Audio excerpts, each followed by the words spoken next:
یہ جب انسانوں کے حوالے کرو گے نا اچھے برے کی ڈیفینیشن, تو یہ حشر ہوگا.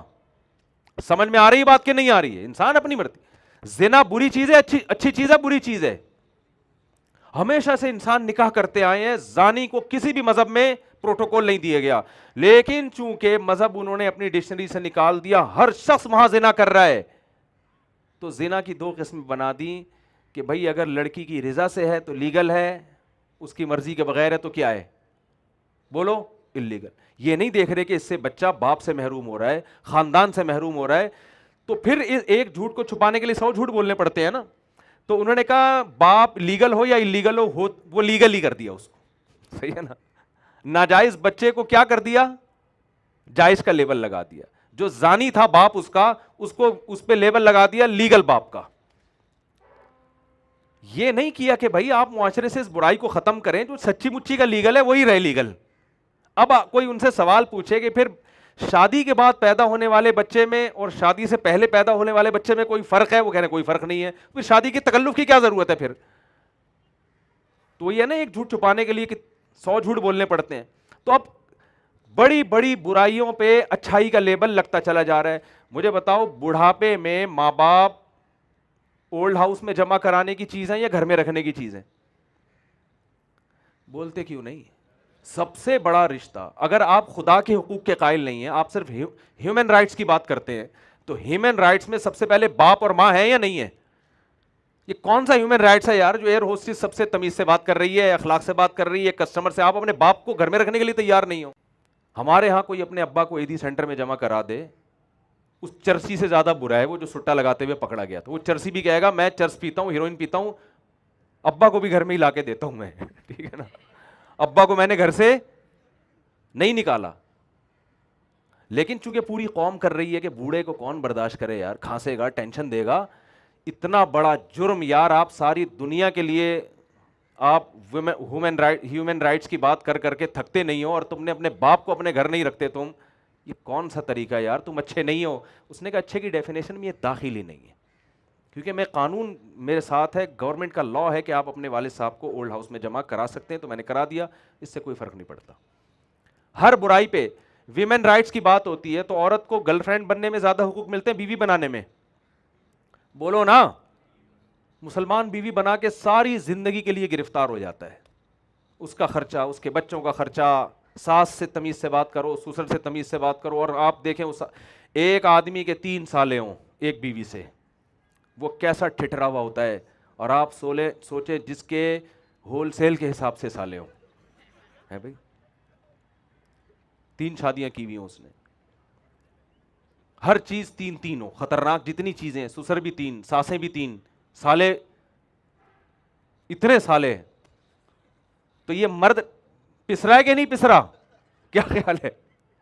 سب کے حقوق ادا, نان نفقہ سب کا اکیلے آدمی پہ.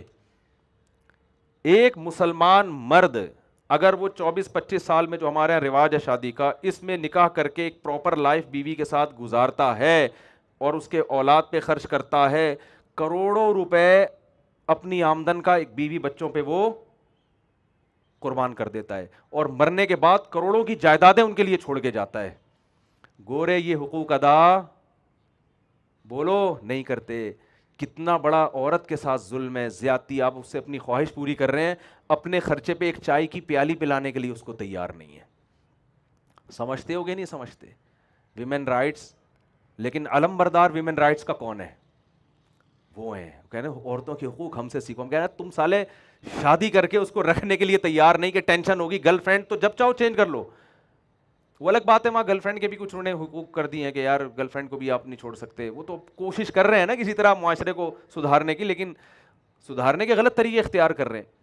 تو اس پہ بھی انہوں نے اچھائی کا لیبل لگا دیا کہ ویمن کے رائٹس میں یہ چیز داخل ہی نہیں ہے کہ اس پہ خرچ کیا جائے. یہ تو مسلمانوں نے فضول قسم کے, ویمن جاب کرے نا, وہ خود کمائے, اور ہمیں کیا کہہ دیا, یہ جاب نہیں کرنے دیتے ہیں. ہے بھائی, آپ کا ایک باس ہے, وہ کہتا ہے گھر بیٹھ کے تجھے تنخواہ دوں گا, وہ زیادہ اچھا یہ کہتا ہے تو ادھر آ پھر تنخواہ دوں گا. بتاؤ نا یمین بھائی, ان کی سمجھ میں نہیں آ رہا. ایک آپ کمپنی میں جاب کرتے ہو, باس نے کہا یار تو گھر بیٹھ, تیری سیلری گھر پہنچے گی, تجھے یہاں آفس آنے کی ضرورت ہی نہیں ہے. دوسرا کہتا ہے ادھر آئے گا تو تنخواہ ملے گی، جتنی چھٹیاں کرے گا اتنی تنخواہ کٹے گی. کون سا باس اچھا ہے؟ پہلا والا اچھا ہے. لیکن دوسرا چونکہ تھا محلے کا دادا، اس نے بولا کہ یار یہ تو لوگ مجھے برا کہیں گے، تو اس نے کیا کہا، پہلے والے باس پہ الزام لگایا یہ اپنے ملازمین کو جاب ہی نہیں کرنے دیتا. وہ کمبخت جاب نہ کر کے وہ سارے حقوق تو دے رہا ہے. ایک میرڈ آدمی اگر اپنی وائف کو جاب نہیں کرنے دیتا لیکن جو پراٹھے وہ کھاتا ہے وہی بیوی کو کھلا رہا ہے. میں اگر پٹھان ہوٹل کے پراٹھے کھاتا ہوں تو میرے گھر والے اگر منگوائیں تو میں وہاں بھی لا کے دیتا ہوں. لوگوں کو کہتا ہوں سب ہوٹلوں کے پراٹھے بہت پھوڑتے ہیں. اب تو میں نے اللہ کا شکر ہے دیسی گھی کا ڈبہ رکھوا دیا ہوٹل والے کے پاس کہ بھئی یہ ڈیزل میں بنانے کے بجائے اس میں، کیونکہ ان ہوٹلوں کے نا گھی کا بھروسہ نہیں ہے کہ ڈیزل میں بنا رہے ہیں کس چیز میں بنا رہے ہیں، تو میں نے وہاں گھی رکھوا دیا ہے. تو ڈاکٹر کہتے ہیں پراٹھا چھوڑ دو، ہم کہتے ہیں بھائی دنیا چھوڑنا آسان ہے، ہمارے لیے پراٹھے چھوڑنا آسان نہیں ہے. صبح تو کھائے نا آدمی. تو یہ نہیں دیکھ رہے کہ یار یہ بیویوں کو جاب سے منع کر رہے ہیں لیکن یہ ان کے لیے وراثت کا انتظام بھی کر کے جا رہے ہیں. بچوں کے لیے بحریہ ٹاؤن میں پلاٹ لوگ خرید رہے ہیں کہ یار مر جائیں گے بچوں کے کام آئیں گے، بیوی کے کام آئیں. گھر بنا کے جا رہے ہیں اور جو خود کھا رہے ہیں اس کو کھلا رہے ہیں. ہر سیٹرڈے نائٹ کو ہوٹلوں پہ لوگ تو یہی کر رہے ہیں نا، تفریح بھی کروا رہے ہیں ان کو، جو جس کی جتنی حیثیت ہے، غریب کے حساب سے، مالدار کے حساب سے. یہ جاب نہ کروا کے اس پر احسان کر رہے ہیں کہ ساری سہولتیں دے رہے ہیں. لیکن گورے نے جو لیبل لگایا ہے دنیا نے، انہوں نے کہا مسلمان عورت پہ بڑا ظالم ہوتا ہے، یہ خواتین کو جاب کرنے بولو نہیں دیتا. حالانکہ وہ جاب میں جتنا کماتی اس سے زیادہ اس کے لیے چھوڑ کے جاتا ہے. وہ کماتا ہی ان کے لیے ہے. شادی شدہ آدمی تو بیچارہ نیک ہو، شریف ہو، برباد ہو جاتا ہے اس میں. ورنہ اپنے لیے ایک آدمی کی کیا کما لے گا، وہ کیا کر لے گا وہ ان سب چیزوں کا. وہ نہ گھر بنانے کی ضرورت اس کو، نہ پلاٹ خریدنے. وہ کہے گا یار میں اکیلا کیا کرنا ہے. گورے جیسے جتنا کماتے ہیں سارا ان کا اپنا ہے.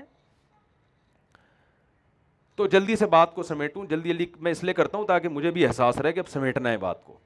تو اچھے کی جو ڈیفینیشن تھی، گورے نے کیا کر دیا، اس ڈیفینیشن کو چینج کر دیا. سمجھتے ہو گے نہیں سمجھتے؟ انہوں نے کہا ساری گے میرج کتنا گندا پلید عمل ہے، ہومو سیکشولیٹی اس کو لیگل کر دیا. ارے غیر اخلاقی حرکت ہے، چھڑواؤ اپنی قوم سے. کہہ رہے ہیں چھڑوانا ہمارے بس میں نہیں ہے، لوگ بولیں گے تو گندے لوگ ہیں. انہوں نے کہا یہ گندا ہے ہی نہیں، یہ تو میوچل انڈرسٹینڈنگ سے جو مرضی کر لو.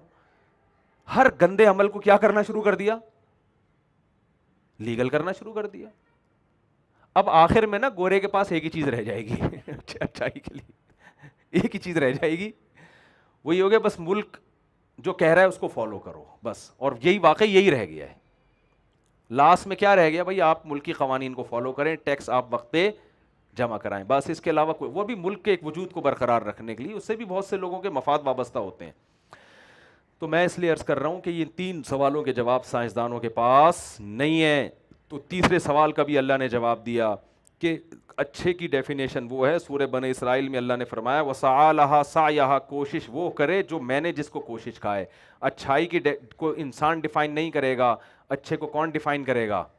اللہ ڈیفائن کرے گا. اور اچھے کی جو اللہ ڈیفینیشن بیان کرے آپ کے اچھوں کو بھی وہ ماننی پڑے گی.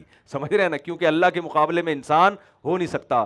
تو یہ ساری چیزیں ہمیں اکیلے محمد صلی اللہ علیہ وسلم نے بتائی ہیں، ان کے علاوہ دنیا میں یہ باتیں بتانے والا کوئی بھی نہیں ہے. اور اللہ نے آپ کو اپنا سفیر بنایا.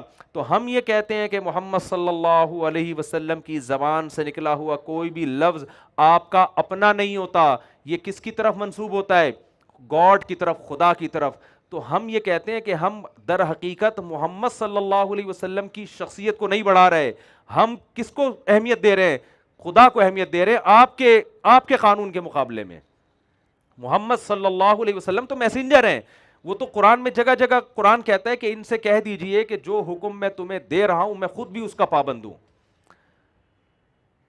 تو ان باتوں کا جواب آپ کو اسکولوں میں، یونیورسٹیوں میں نہیں ملے گا. تو آپ اپنی تعلیم کو ضرور مکمل کریں. تو قرآن کا حکم ہے تعلیم، اس پہ تو میرے الگ بیانات ہیں کہ قرآن آپ کو کیسے ترغیب دیتا ہے ایجوکیشن کی، تعلیم کی. نبی صلی اللہ علیہ وسلم نے کیسے، چاہے وہ دین کی تعلیم ہو یا دنیا کی تعلیم ہو، یہ ایک الگ ٹاپک ہے، لیکن آپ نے اس ہدف سے نہیں ہٹنا ہے جو محمد صلی اللہ علیہ وسلم لے کر آئے. وہ ہدف یہ کہ ہم آخرت کے لیے بنے ہیں، ہم دنیا کے لیے نہیں بنے، اور ہم نے اچھے عمل کو فوکس کرنا ہے، اور اچھا بھی وہ جس کو اسلام نے اچھا کہا، اللہ کے نبی نے اچھا کہا، اور قرآن نے اچھا کہا.